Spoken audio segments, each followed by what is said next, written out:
Nasa was a worthless loser who spends his entire life studying. However, when Truck-kun tries to Issei kite him, a beautiful girl saves his life. So he takes this chance to ask her out, but she ends up wanting to marry and make babies with him instead.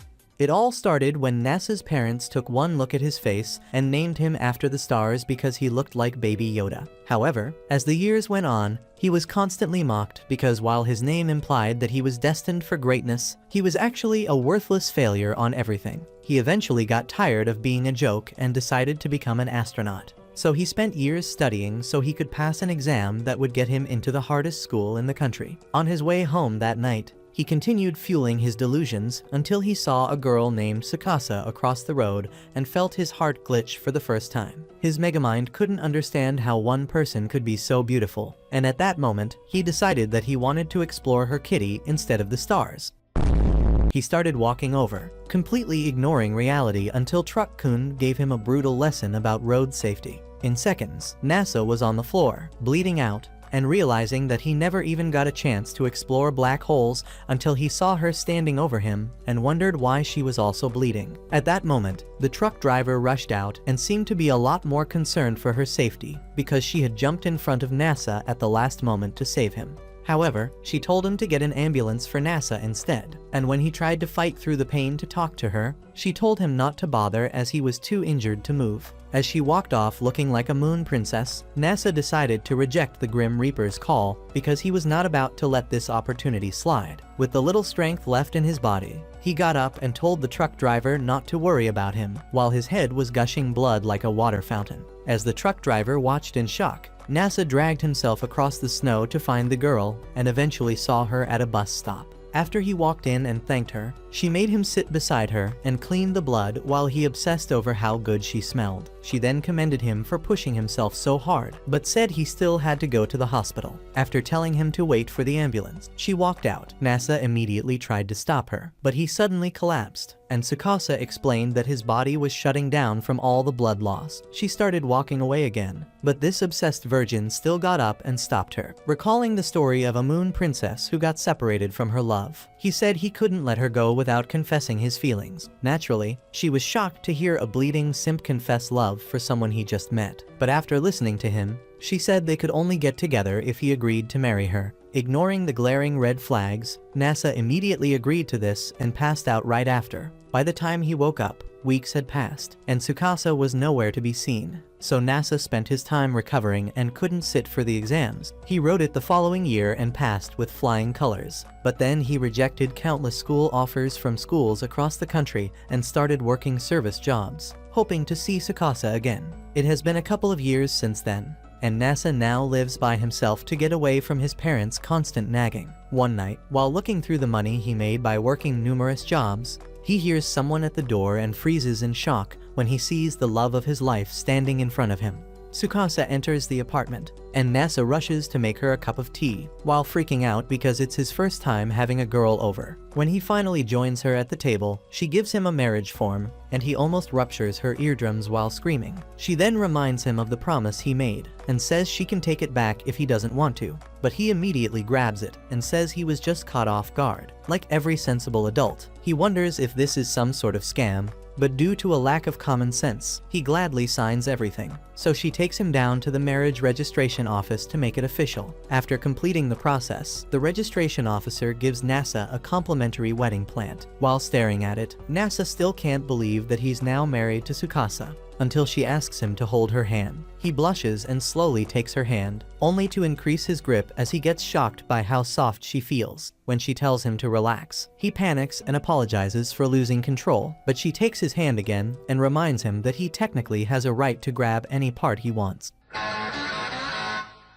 Later, she asks if he has 2 futons, and after he says no, she tells him to wait and leaves. At that moment, it finally dawns on him that married couples sleep together, and he completely loses it at the thought of spending the night with her. Minutes later, he gets home and struggles to believe that he will really be spending the night with the girl of his dreams. After deciding to entertain the thought of it, He recalls that his bed is for one person and starts calculating how wide they both are to see if it's even possible. Eventually, he decides that the best option is to order a new bed in case he gets lucky enough to rearrange her insides, but after seeing that he can't get it delivered tonight, he curses Jeff Bezos for not creating instant delivery. He then tries to figure out what sleeping position would be best for Tsukasa, and just as he practices the perfect spooning position to grab her plots, Yeah, boy. she walks in and says she will definitely not get into that position with him. Embarrassed, NASA asks how she got in, so she says he didn't lock the door, and she didn't want to wake the neighbors by ringing his bell so late at night. After he asks where she even went in the first place, she shows him her stuff, which causes him to realize that she might actually be serious about spending the night with him. Still, he decides to make sure it's true and offers to make her tea before using that opportunity to ask if her folks are cool with her being at a guy's place so late at night. When she says she doesn't actually have a place to stay, he wonders if she got her stuff from the subway, but chooses to ignore that because this means that she is actually spending the night. When she asks about the bed situation, he offers to stay on the cold floor so she can use the bed, but she refuses, saying she wouldn't want him to fall sick. After she suggests going to a hotel instead, he wonders why such a beauty wants to marry a washed-up genius who completely discarded his dreams for some kitty. He then asks her about it, but she flips the question and asks why he easily agreed to marry her. He responds that he fell in love with her at first sight, and she also says that she chose him for the exact same reason. However, NASA still struggles to accept that she loves him and asks why she does, but she refuses to answer him this time. The next moment, she heads out, planning to go find a hotel to spend the night. But while watching her leave, NASA's heart starts fluctuating at the thought of losing his precious new wife. So he runs out to stop her and suggests that they buy a futon so she can sleep over. Minutes later, they start shopping at a nearby store. And as Tsukasa searches for the perfect futon, NASA freaks out because they are technically on a shopping date. After putting on his big boy pants, he grabs her hand, and this surprises her as she never expected him to be so bold on the first night. When they get back to his place, she tells him to try using the futon, but he refuses because rolling in her bed might make his lightsaber overload. With the bed situation fixed, she asks for his bathroom, and he shamefully explains that he uses a bathhouse nearby because his cashier salary can't afford a better place. Left with no other choice, they head to a convenience store to get everything she needs, and she also uses that opportunity to get cleaned. On returning to his place, she decides to get changed in the kitchen and shuts the door. But despite this, NASA gets bricked from looking at her shadow and fears that he might not be able to keep his demons in check. When she finally comes out, he also decides to change, but she says he doesn't have to leave. NASA immediately refuses, saying he would be embarrassed if she saw his shrimp, and heads into the kitchen to change. After changing, he sees that she tied her hair into buns and gets charged up again because she looks even better than usual. Minutes later, they both tuck in for the night, and after NASA expresses how glad he is that they actually got married, they say their goodnights. However, while Tsukasa easily sleeps off, NASA struggles to even close his eyes because he can't get enough of how good she looks. As he feasts his eyes on her plots and wonders how he got so lucky, Tsukasa suddenly starts a karate lesson in her dreams. He gets shocked by this, but still convinces himself that she looks cute until she rolls off the bed and accidentally unhooks a button. Concerned, he decides to cover her up with a blanket, but after standing over her, he freezes as all his intrusive thoughts flood in at once. After getting her back in place, he considers stealing his first kiss, but decides that it would be better when she is awake. So he gets back into bed. All of a sudden, she gets up and walks to the kitchen to drink some water before coming back and standing over him like a possessed witch. The next moment, she falls on him and grabs his blanket before falling back asleep, leaving him to suffer the brutal cold. By morning, she wakes up and gets confused seeing two blankets covering her, as well as her hair being undone. NASA watches this, thinking she is being cute, but then she starts taking off her plot armor, so he reminds her that she is not alone. Come on, man. While she heads to the changing room, he imagines what could have happened if he didn't stop her until she walks back in with an apron that deep fries his dopamine receptors. Seeing the shocked look on his face, she tells him that she needs the apron to make breakfast, and when he says she is dressed like a married woman, she reminds him that they got married last night. She then takes a look in the fridge and gets surprised by all the meals already packed. So NASA takes the opportunity to brag about being better than Gordon Ramsay. He explains how he used his years of studying to create the perfect diet for his health. But what he came up with is actually a disgusting mashup filled with every ingredient in the kitchen. After taking one look at it, Tsukasa refuses to eat the culinary abomination and offers to make something actually edible. So he sits and watches as she performs magic with the same ingredients he used to give himself food poisoning. 10 minutes later, she serves it, and he struggles to believe that she made something that looks this good in so little time. After eating, Nasa recalls that he didn't even take a bath last night and suggests that they head to the bathhouse together. Before that, Tsukasa takes him to the store to get bath and skin care supplies, and this causes him to realize that her glowing skin and silky hair took a lot of work. Minutes later, they reach the bathhouse, and after seeing that large sign inviting dirty brokies, Tsukasa asks why they are so bold about it. After Nasa says it helps get customers,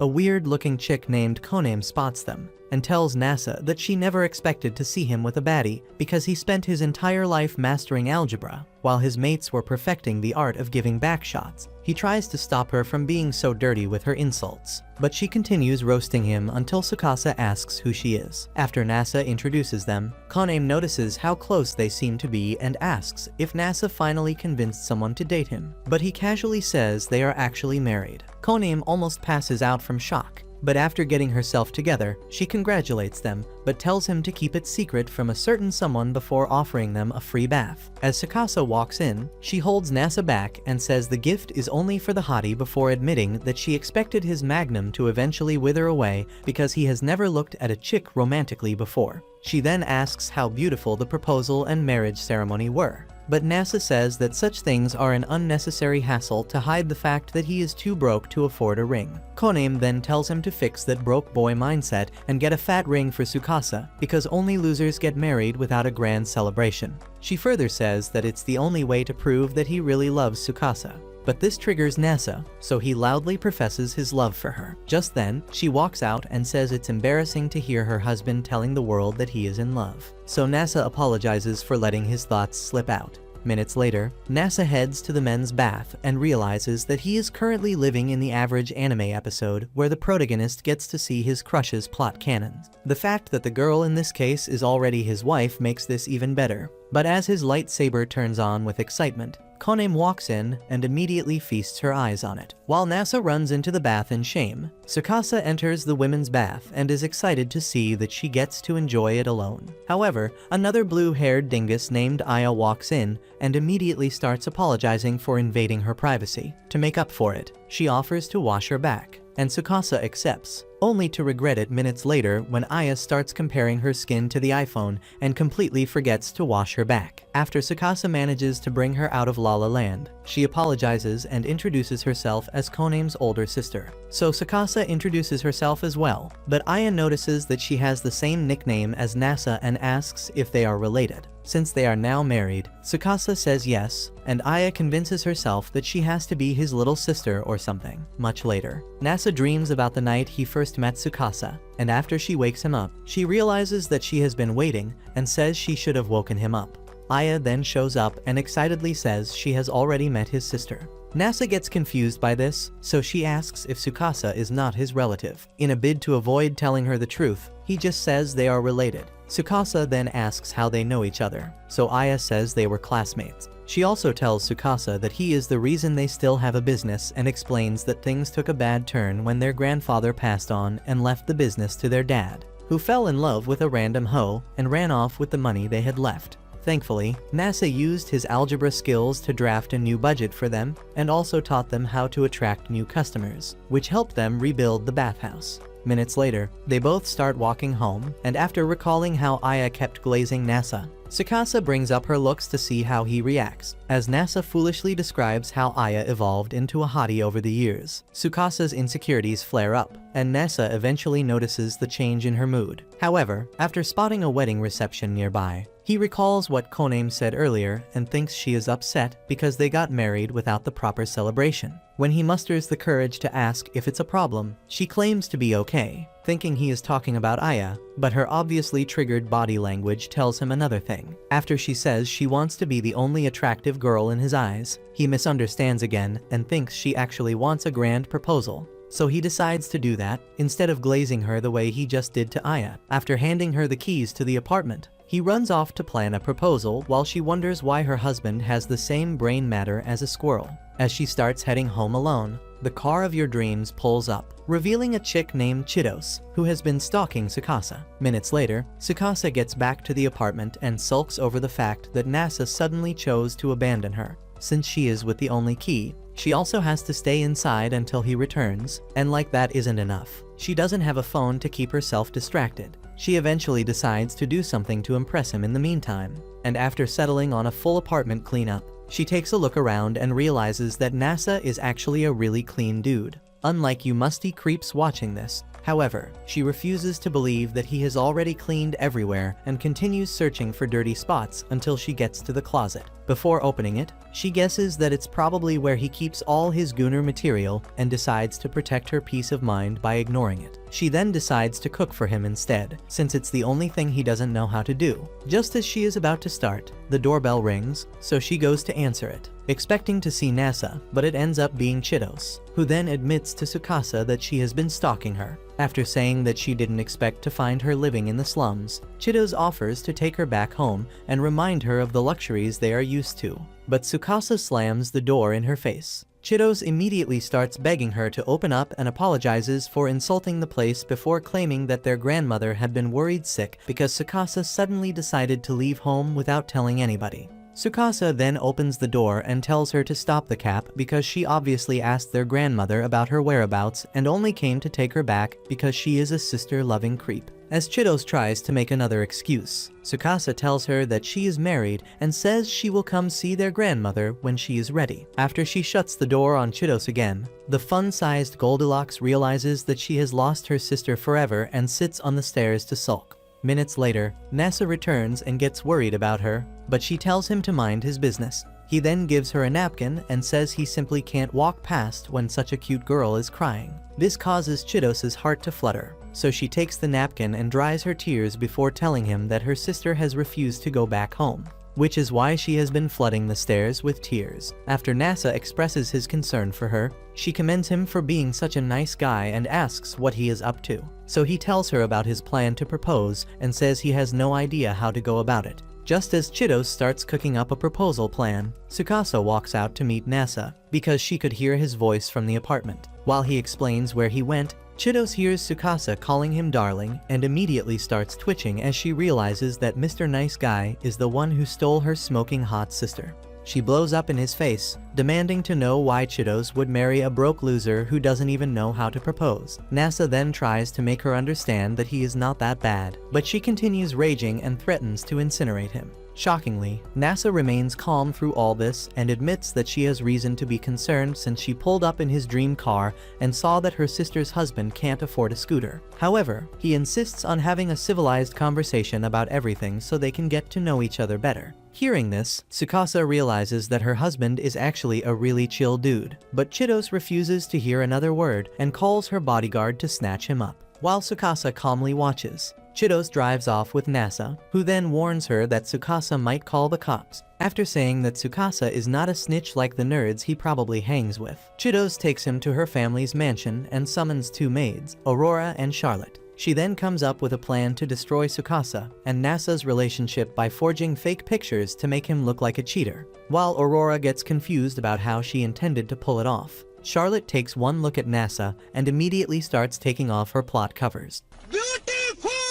Chitos quickly puts them back on and asks if she has finally lost it, and she easily admits to finding Nasa attractive. But then Aurora tells Chitos that he already escaped. While they search the mansion to find him, he tries to find Tsukasa's room and accidentally slips into what appears to be a museum. He then spots a moon rock and is surprised by the amount of detail they have put into preserving it with an oxidation tank. As he starts to wonder why they have a moon rock in the first place, Charlotte finds him and starts attacking with a sword big enough to pulverize his body in one slice. As Nasa desperately evades every attack, Aurora and Chitos try to stop Charlotte's rampage because of the valuable items in the room, but she ends up breaking the moon rock's case, causing all the gas preserving it to leak out. Thankfully, Nasa quickly swoops in with his Megamind and saves the day with a bunch of tapes. Chitos then explains that the rock is very valuable to Tsukasa, but Nasa gets confused again, as he has no idea why she would want a moon rock. This causes Chidos to realize that he barely knows his wife, and when she asks about it, he starts listing out the most stupid facts, like the color of her hair.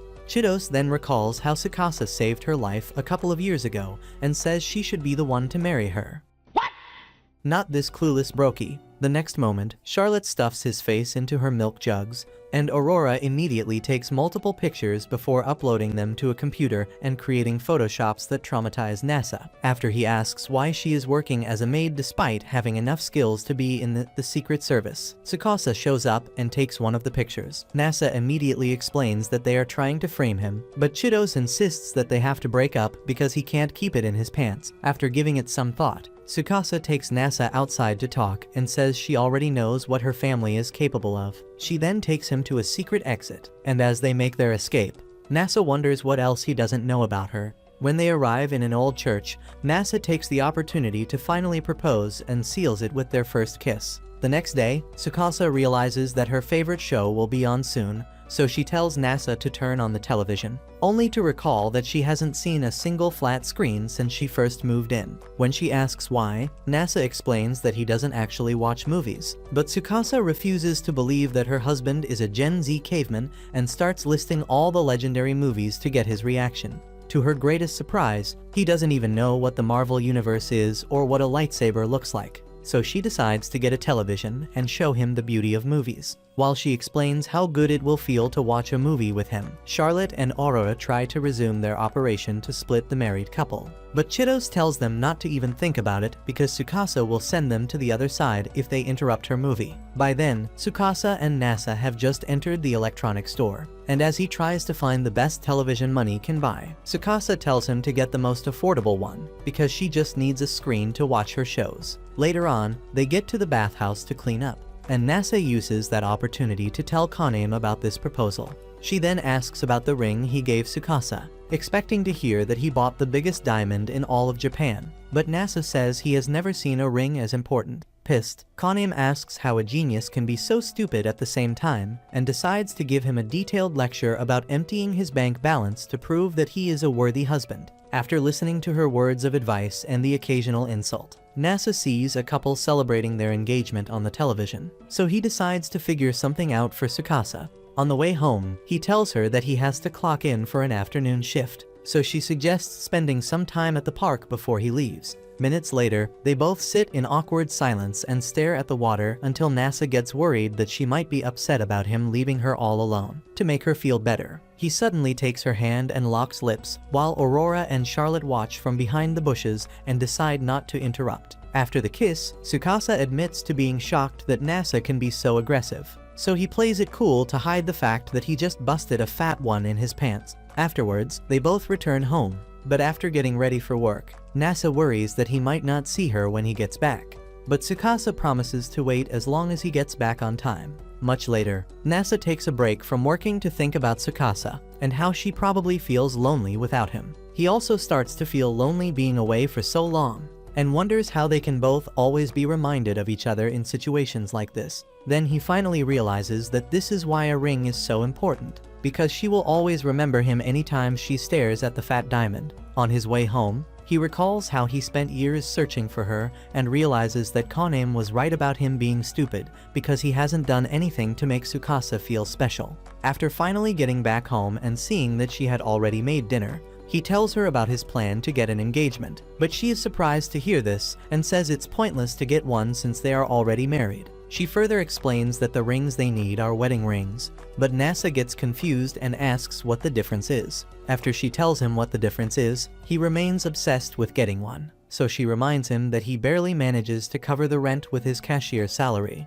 which obviously means a diamond ring is way out of his budget. Despite all this, Nasa still argues that he can easily get her ring finger iced out, so Tsukasa decides to show him just how expensive rings are. The next day, she takes him to the best jewelers in the city, and after taking one look at the price tag, Nasa asks if it comes as a pair. The attendant then explains that he has to pay double for 2 rings, causing him to realize that a single purchase will put him in generational debt. When he asks why they cost so much, the lady explains that they sell the highest quality jewels to make sure a couple who actually have money can show off their love. Nasa then considers depleting his life savings and taking on a debt that would take 10 lifetimes to pay off. But Tsukasa quickly stops him and takes him out before explaining that she just wanted him to see how ridiculous the prices were. However, Nasa still wants to get a ring for her at all costs, so she takes him to a place with less expensive rings. After seeing some of the prices, he starts feeling a little optimistic. But Tsukasa stops him again because they are still way out of his budget. As they head out, Nasa tells Tsukasa that he wants to get her a ring so she can always have a reason to remember him whenever they are apart. After giving him a kiss on the cheek to thank him for being so thoughtful, Tsukasa takes him to a store meant for brokies who can't escape the Matrix. Later, they start heading home, but Nasa gets worried because they ended up buying the cheapest ring that looks like painted scrap metal. When he expresses this to Tsukasa, she says it's only the thought that matters and promises to always treasure it as proof of his love. Hours later, they both turn in for the night, but just as Nasa tries to get some shut-eye, Tsukasa gets possessed by Bruce Lee while sleeping. Curious, Nasa watches to see what she will pull off next, but she just gets up to drink some water as usual. He then expects her to grab his covers, but this time, she opens them up and sets his arm down before joining him in bed. Shocked, he takes a moment to calculate all the different ways he can smash, but after much thinking, he decides to start by spooning her. When his hand accidentally grabs a melon, his inexperienced mind goes short circuits as he never expected milkers to feel so good. Just as he manages to get his meat saber under control, Tsukasa turns over and kisses him. But then she rolls back into her bed before he can take things to the next level. The next morning, Tsukasa notices the duffel bags under his eyes and asks if he is okay. So he says he barely got any sleep, leaving out the fact that he was up all night waiting for another opportunity to grab her melons. While she gets started with her day, Nasa realizes that getting a bigger bed will make it easier to get into freaky situations like last night, so he starts looking for beds online. At that moment, he also considers getting a bigger television and suddenly decides that a bigger apartment is what they need. After fantasizing about movie dates and romantic baths that will end with creamy pies as dessert, he runs over to Tsukasa to ask if she prefers a bigger apartment. But she doesn't share his enthusiasm and says there is nothing wrong with their current place. When he tries to convince her, she tells him that living in such a small space helps her feel close to him. So he gives up but still wants to find a way to convince her. When they get to the bathhouse, he takes the opportunity to tell Kanem about it. But instead of giving him advice, she starts teasing him because he hasn't been sleeping together with Tsukasa on the same bed all this time. After considering how good it would feel to hold hands with her while sleeping every night, Nasa becomes even more committed to getting that double bed and a bigger place. But when Kanem asks what Tsukasa thinks about it, Nasa tells her how Tsukasa prefers their current place. Kanem then calls him a lucky man because she would have kicked him to the curb if he tried to marry her while living in that wood shack he calls an apartment. Afterwards, he meets up with Tsukasa and takes a moment to create a new plan to convince her of the benefits of having a bigger place. Using her love for movies, he explains how good a new place would be for movie night and actually manages to convince her. However, while walking home, he realizes that they have a new problem to deal with. He can't get a new place without approval from a real adult. And since he hasn't told his parents about his marriage, getting that approval won't be as easy as he expected. After getting back home, he steps out to call his mom and finally tells her about his marriage to Tsukasa before assuring her that it's nothing to worry about because she is the girl who saved him from Truck-kun. As soon as he hangs up, Tsukasa, who had been eavesdropping, asks what he told his mom about her, so he also assures him that it was nothing to be bothered about since she has been the girl of his dreams since that night he first saw her. Despite this, Tsukasa remains concerned that his mom might not like her and reminds him that they would need to meet his parents eventually. The next day, Nasa also gets worried about taking Tsukasa to see his parents because he literally threw his life away to find her. Just then, his mom calls and has apparently figured out that he only called her because they need a guarantor for a bigger place. After Tsukasa says his mom must be related to Sherlock Holmes, she tells Tsukasa to forget about getting a new place until he brings Tsukasa to see them. Naturally, they both got worried, but Nasa also realizes that they can use this as a honeymoon. While he continues thinking about it, Aurora and Charlotte decide to report back to Chitos. When Tsukasa suddenly suggests getting a camera to get pictures from the trip for a photo album, Nasa agrees to head down to the local store to get one. Afterwards, Nasa tests it out by taking a couple of pictures of Tsukasa by a lake and realizes that his purpose in life is to capture all the right angles for her. The next day, they board a bus heading to Kyoto, and as they start taking pictures, Chidos and her maids tail them in a car. While Tsukasa makes herself comfortable, Nasa struggles with a seat but decides to put up with it to avoid troubling his precious wife. Meanwhile, Chidos, who can't understand why they are taking a bus instead of Offenrai,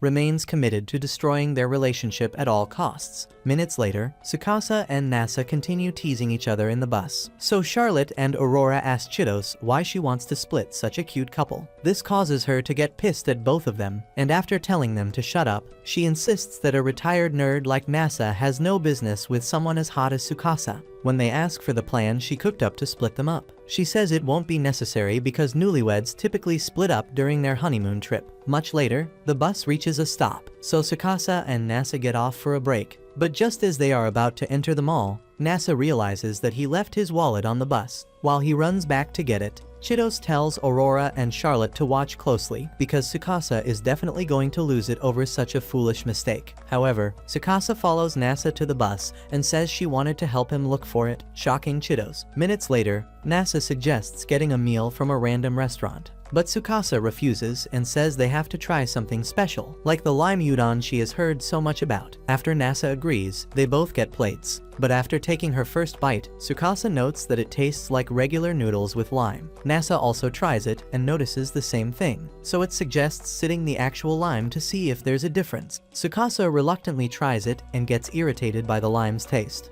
But then Nasa takes a photo of her at that moment, causing her to get embarrassed. Afterwards, she refuses to talk to him until he promises to, but whatever she wants. She settles for a lemon bread, and after getting it, Nasa heads to the men's room to take a dump. So Chidos swoops in to express how disappointed she is in Tsukasa. When Chidos asks why she is acting like the average love-struck girl who doesn't know any better, Tsukasa claims that is exactly what she is. Chidos then tries to remind her of who she really is. But then Nasa returns, and a famous television presenter shows up to shoot a segment, so Tsukasa takes off with Nasa to avoid the camera. Chidos tries to stop them, but the maids drag her away as well because her grandmother might see her on the show. However, as they run off, Chidos yells at Tsukasa, demanding to know why she married a worthless loser. Minutes later, they get back into the bus, and after telling Nasa that Chidos still doesn't approve of their marriage, Tsukasa wonders if his parents will react the same way. Nasa then promises to convince them, but he also starts thinking of a way to deal with Chidos' hatred for him. By then, Aurora and Charlotte are stuffing their faces while Chidos, who is still fuming, reminds them that she brought them for a relationship sabotage mission. Early the next day, Nasa and Tsukasa reach Kyoto, and while he gets excited to explore the city and see all the historically relevant sites, she only wants to see a manga museum and the local bakeries, which surprises him.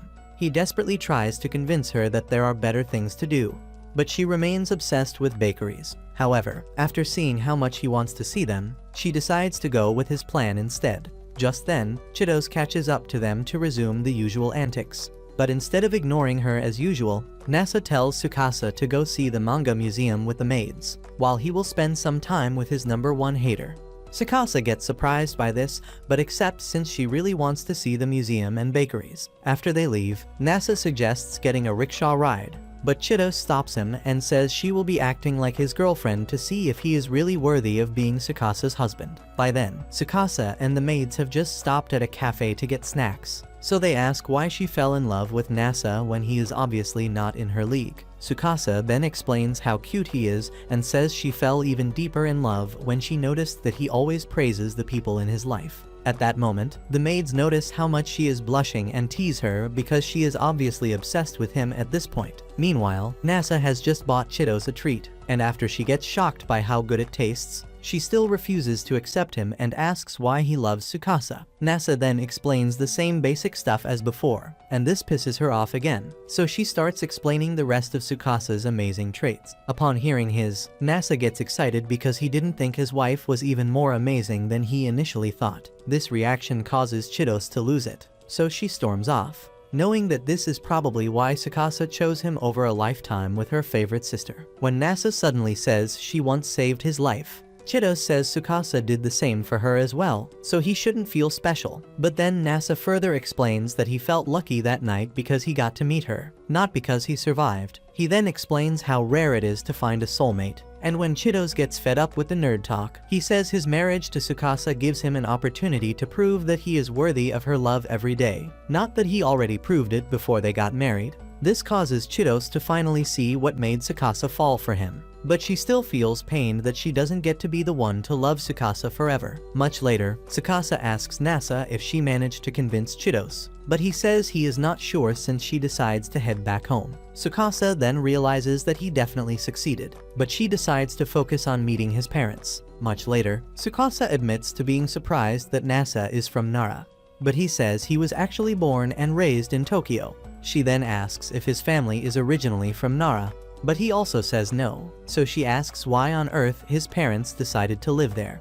After reminding her that they are extremely weird people, Nasa explains how his father's love for archaeology drove him to the city, while his mum agreed simply because she had always wanted to see real deers. When Tsukasa starts worrying about how they might react to her again, Nasa assures her that he will take care of everything, so she asks how he even plans to introduce her.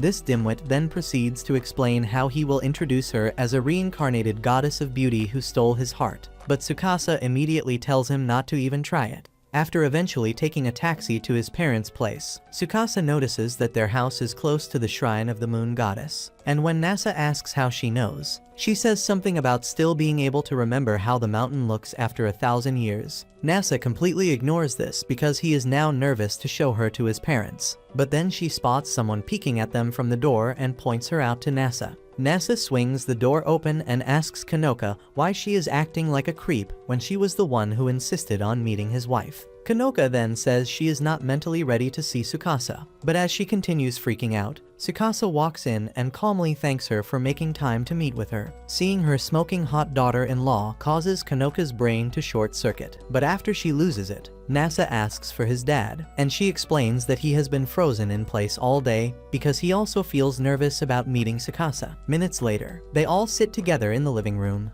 and Anishi completely forgets that he should be the responsible adult in the family, which causes Tsukasa to realize why Nasa has always seemed a lot more mature than he should be. After minutes of sitting through their awkward questions, Anishi tells Nasa to go take a bath, but he gets confused and refuses, since he rarely ever takes a bath at night. When Kanoka also insists that he take on, he still refuses until Anishi admits that he wants some alone time with Tsukasa. Nasa then says it's the main reason he doesn't want to leave, but then Tsukasa tells him not to worry, so he reluctantly agrees. After taking the bath, he gives her a tour of the place, but as he tries to show her his room, Kanoko pulls him aside to remind him that his room is next to theirs and the soundproofing is weak, so he shouldn't get too excited. Nasa gets confused by this and simply says okay.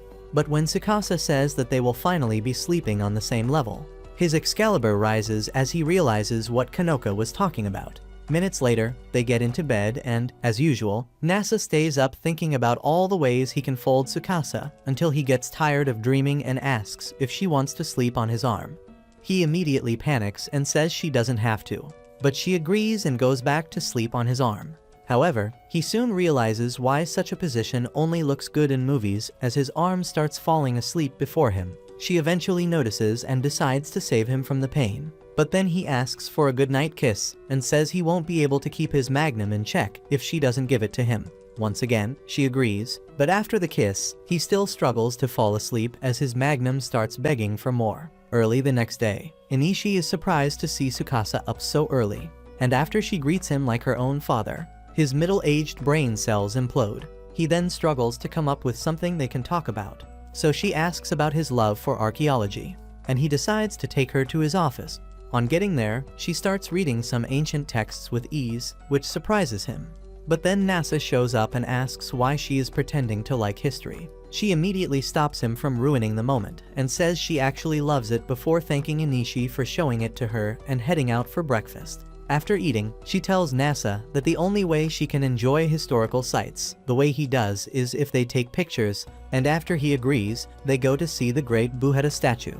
As they continue visiting more historically relevant sites, Nasa notices how Tsukasa seems to know something about every single one and wonders why she always acts uninterested when he brings it up. Eventually, he gets tired of being the only one behind the camera and asks for a couple's selfie, but she says he is only looking for a reason to grab her melons again. He gets embarrassed by the sudden accusations and tries to defend himself, but then she hugs him so they can take the photo. Much later, they get to the Haijo castle, and Tsukasa suddenly gets upset about how there is almost nothing left of the people who built lives and families in the area centuries ago. After a couple more minutes of thinking, she tells him that the good part about this generation is that they can always leave proof of their life by uploading videos. She then makes him record a video talking about himself. But as always, he screws up with useless details about their marriage. Later that evening, Enishi pulls Tsukasa aside for a conversation. But instead of the usual small talk, he thanks her for saving NASA's life and explains how scared he felt when he first got the news that NASA was hit by Truck Kun. He then asks her to continue looking out for his slow-brained son, so she promises to do her very best for NASA. The next day, they prepare to head back, so Tsukasa gives NASA's parents a couple of pictures of his ugly face so they have something to look at when they miss him. Later that day, they return home, only to find the landlord trying to save what was left of the building after it had completely burned down. Tsukasa expects NASA to freak out, but he calmly runs over to the landlord to make sure he is okay before asking Tsukasa if she left any valuable items in the house. After she says it's all in her suitcase, he asks the landlord for permission to take a look inside and spends a couple of minutes searching before finding the special wedding tree he got to symbolize his marriage to Tsukasa. He then assures her that they have nothing to worry about since he already backed up the important stuff to the cloud, while all his valuable items were also packed for the trip. After he suggests heading to the bathhouse to cool off, Tsukasa gets stomach butterflies all over again because she never expected him to be so calm despite just learning that his house went up in smoke. The fact that he also focused on the one thing they left that symbolizes their love causes her to fall deeper in love with him, so she admits it to him for the first time, and he almost passes out from shock. Later on, NASA enters the bath and begins planning its next course of action. Since a new apartment will probably take a week before they can move in, he decides to stay in a cheap hotel with Tsukasa. But then little Johnny starts to tingle as he realizes that it's the perfect opportunity to fold Tsukasa like a pretzel. As he tries to get his thoughts under control, Koname walks in and asks why he is so excited despite what happened.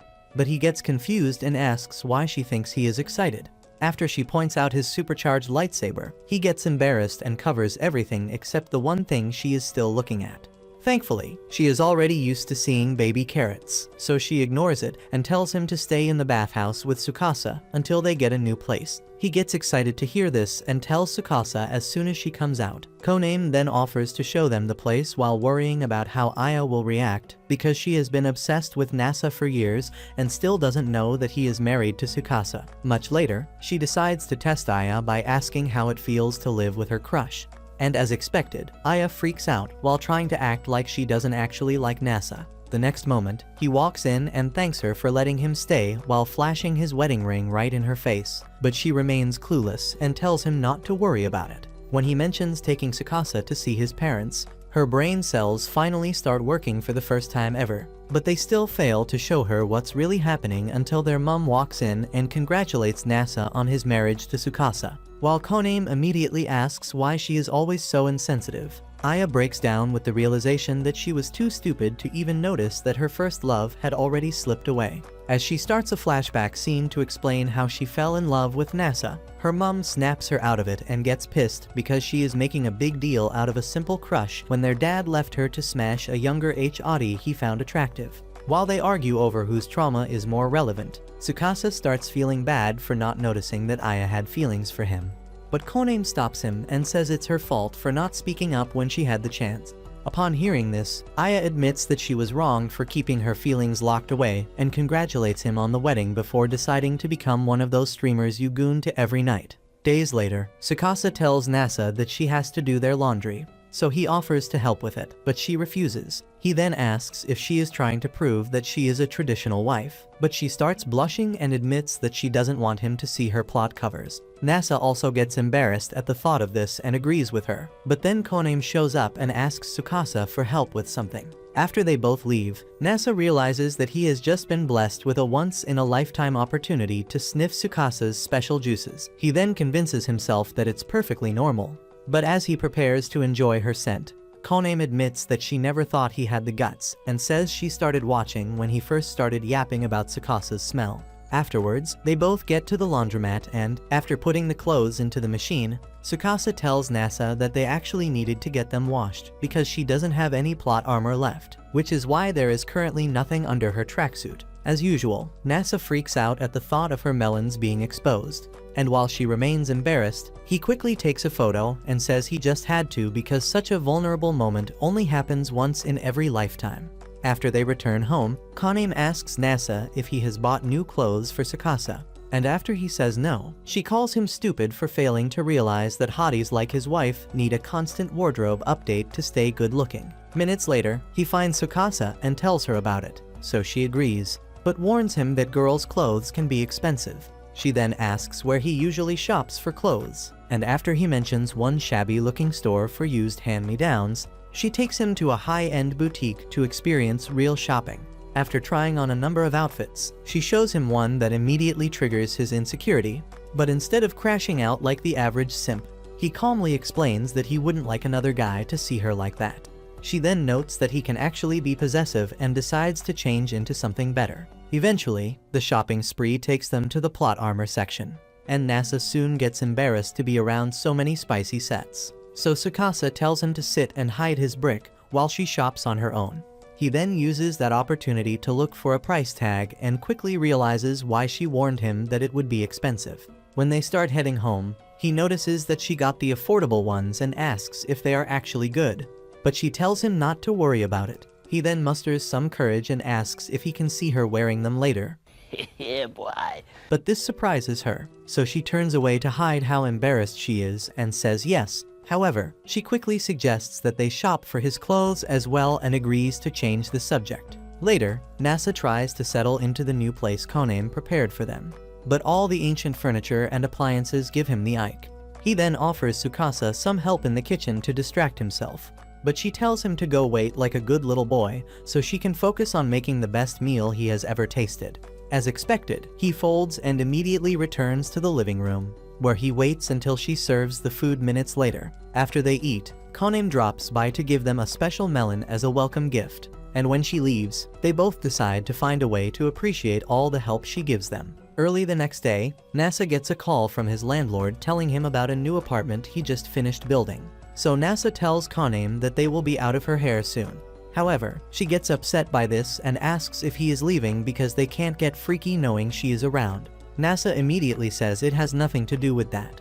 But Kanem continues asking them to stay because she actually wants to watch them perform the act. Minutes later, Nasa tells Tsukasa about it, and she also gets excited because the landlord said Nasa can pay the same price as before for the new place. When they eventually get to the new building, Tsukasa gets shocked by the modern design and asks if he got the right place because there is no way the landlord will charge them the same as when they were living in the outdated wood shack. After Nasa checks and says they are definitely at the marked location, Tsukasa insists that it must be my mistake. So Nasa suggests that they at least check the place out because they might never get another chance to enter such an expensive building. Once inside the apartment, Tsukasa immediately enters the bath and imagines what life would look like if they actually lived here, while Nasa imagines sharing it with her and cleaning her plots.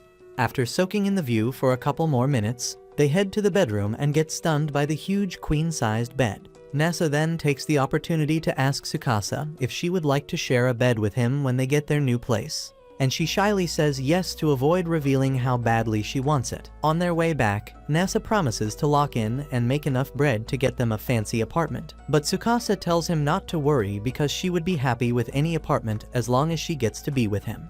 The next morning, Kanem wakes up early as usual to get the bathhouse ready for customers, but as the late-night goon session starts getting to her, Tsukasa shows up and offers to help. Kanem initially refuses, but after Tsukasa insists on helping her, she reluctantly agrees and starts by showing Tsukasa all the high-tech inventions Nasa made to keep the bathhouse running smoothly. Afterwards, she tells Tsukasa to clean up the men's bath, expecting her to fail because of how dirty the bath usually gets. But only a few minutes later, she gets shocked to see the entire bath spotless, while Tsukasa looks like she barely broke a sweat. When Tsukasa suddenly starts praising her and says it must be hard doing all this work on a daily basis, Kanem realizes why Nasa fell in love with her. So she accepts that Tsukasa is his soulmate. She then thanks her for saving his life that night. Later on, Tsukasa offers to make Nasa his favorite meal, and after he says it's curry, they decide to shop for ingredients. On the way out, they bump into Kane's mum, who then gives Nasa an idea to take Tsukasa to the park so they can try a couple of positions while being surrounded by nature. But Nasa's virgin brain cells have never thought that far ahead, so he fails to understand. After shopping, they start heading home, but then Tsukasa notices that they are all alone on the trail. She jokingly asks Nasa if he brought her here to bring his fantasies to life. When he suddenly admits that he wants to kiss her, she gets surprised and commends him for being assertive before saying that she can't kiss him because her break stinks worse than overused tube socks. Nasa gets disappointed by this, but as she turns her back to him to take in the view, he suddenly hugs her and almost climaxes just from touching her. Tsukasa, who was initially startled by the hug, soon accepts it.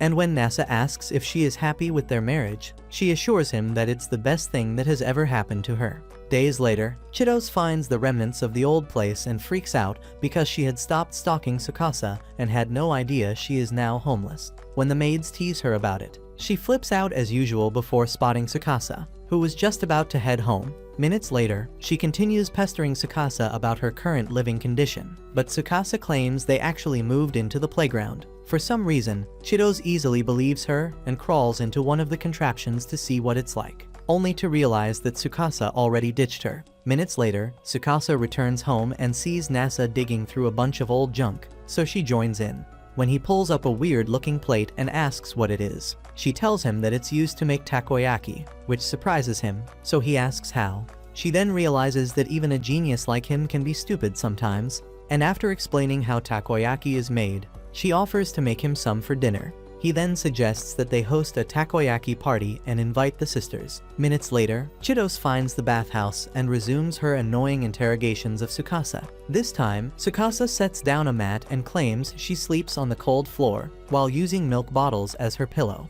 Just as Chitose starts breaking down, Nasa tells Tsukasa to stop messing with her since she knows Chitose was born with half her brain missing. Upon hearing this, Chitose gets sad and begs her for the truth, so Tsukasa explains that they moved into an old building behind the bathhouse. Just then, the maids start yapping about how cool the bathhouse is, so Chitose tells them to can it because they came for something more important. However, Kone tells them to use the bath because it will be a perfect opportunity for Chitose to cool off before trying to have any kind of discussion with Tsukasa. Minutes later, they get ready for the bath, but Chitose hesitates because she has never tried it before, so Aurora shoves her into the water. Much later, they completely forget what they came for and start heading out. But Chitose suddenly remembers and returns to ask Tsukasa why she didn't return to the mansion after their house burned down. Tsukasa then says the mansion is just an overly expensive prison cell with no games to stay entertained. So Chitose offers to buy her every gaming console she wants. Just then, Aya runs in and introduces herself to Chitose, hoping to cash in on her promise to get gaming consoles because it's just what she needs to start streaming.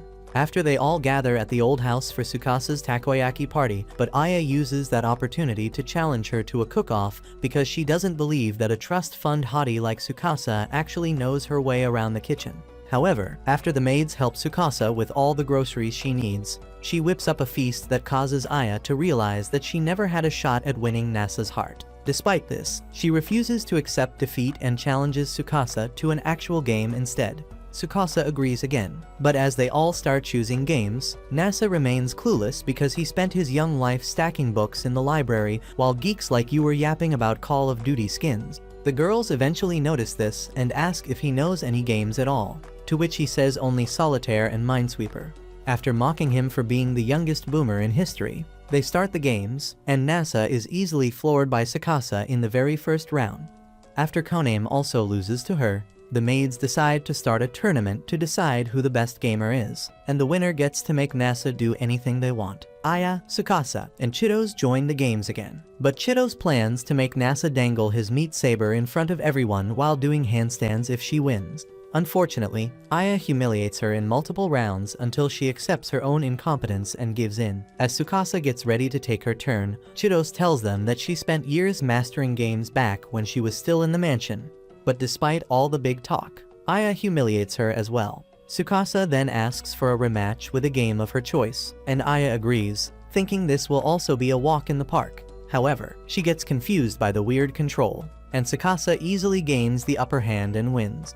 Aya also demands a rematch, and after Tsukasa agrees, Nasa and the others realize that it's now a battle between them, not a tournament anymore. As their matches continue, Aya quickly masters the control and ends up in a tie with Tsukasa, who then commends her because she never expected her to learn how to play it so quickly. With the tournament finally over, Tsukasa returns to the kitchen to make more food, and as Nasa joins her to help, Chitos finally decides to give their relationship the peace it deserves. When the maids start teasing her about it, she controls her anger for once and says the most important thing is for Tsukasa to be happy. Much later, Nasa helps Tsukasa with the dishes and takes the opportunity to ask what she would have asked him for if she won the tournament. She then responds with a surprise kiss. Several days later, Nasa gets a call from work about some technical difficulties, and after they explain the problem to him, Tsukasa asks what it's about, but he tells her not to worry about it. However, he also explains that it's something that will take a bit of time to fix,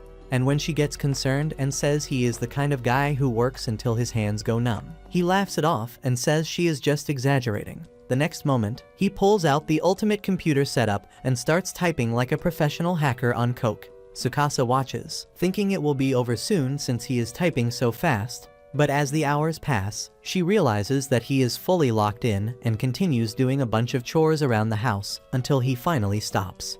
When he suddenly starts coughing, she notices that his face is red and says he definitely has a fever. But Nasa insists that it's just work stress. Still unconscious, Tsukasa grabs the thermometer to check his temperature, and as she suspected, he actually caught a fever, and she quickly tucks him into bed with a wet towel on his head. Despite all this, Nasa still tells her not to worry about him until he passes out. Tsukasa then wonders what she can do to make him feel better, and after considering giving him some sloppy top, she changes her mind and decides to take pictures of him instead. Much later, he wakes up, so she tells him all about the unholy things she planned to do while he was asleep. After teasing him for a couple more minutes, she suddenly tells him to strip and gets in the bathroom so she can clean him up. Nasa gets shocked by the sudden demand, but he easily agrees to it. However, after she cleans his back and abs, he realizes that little Johnny is next and says he doesn't want her to go any lower. Come on, man. Tsukasa then insists that she has to clean everything, including his little shrimp, but he refuses and says she would also feel embarrassed if she were in his place. Later, Nasa starts wishing he could fall sick every other day because he has never received this much care from her before. As they start talking about it, he claims he actually never falls sick, but Tsukasa says he is just too slow to know when his body is shutting down. This would explain why he kept following her after Truck-kun literally split his skull open that night. Hours later, they turn in for the night, and when Tsukasa suddenly takes Nasa's hand, he gets surprised since she rarely ever initiates contact. She then hugs him and says she is happy that he feels better, but then Nasa turns over and thanks her for caring for him with a kiss. As the kiss progresses into something else, Tsukasa stops him from taking things to the next level, and says he still has to rest so the fever won't come back. The next day, Konan tells Tsukasa to get a yukata befitting a married woman for the festival happening that night. So Tsukasa goes out to shop and also gets one for Nasa. As they both decide to try it on, Nasa asks for a sneak peek and gets blown away by how good Tsukasa looks. He then tries to resume what he started in bed last night, but she pushes him away and says they need to get to the festival on time. Much later, they return home to prepare for the festival, and Nasa spends the entire time taking as many pictures of her as possible.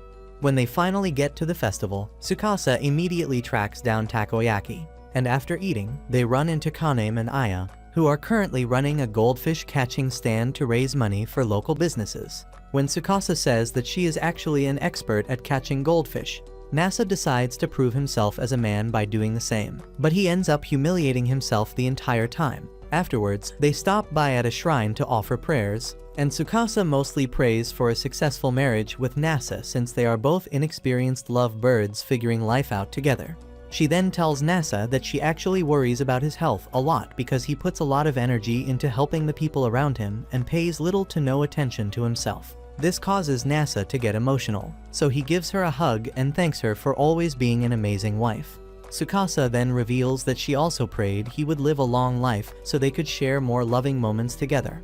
After this, they meet up with the rest of the gang to enjoy the festival together, and Nasa takes the opportunity to tell them that he took a bunch of embarrassing pictures of Tsukasa along with the good ones, just to tease her. as they all decide to enjoy watching the fireworks together. NASA secretly prays that he will continue experiencing moments like these with Tsukasa, because his life has felt like a dream since they got married. Will NASA ever figure out how Tsukasa survived the accident with no injuries and how she knows about stuff from over a millennium ago? Comments part 2 to find out, and don't forget to turn on post notifications after subscribing to make sure you never miss any of our videos.